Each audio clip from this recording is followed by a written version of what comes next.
So yun. Good.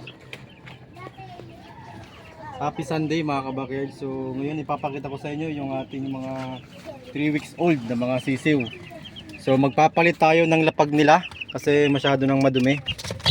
So yun yung ating January 10 burn. Yun, magpapalit tayo ng lapag kasi madumi na mga kabakyard. So yan, 5 piraso January 10 burn. Yun.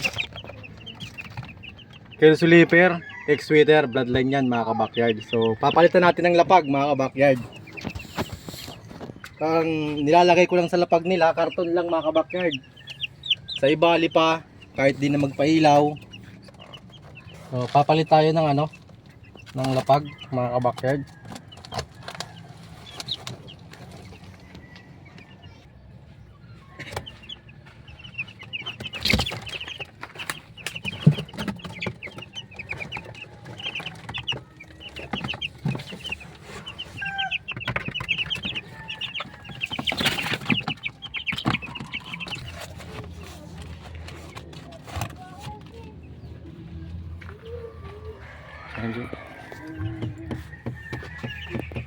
So yan na sila mga kabakyard, yung ating 5 piraso na Kersuliper ex-sweater.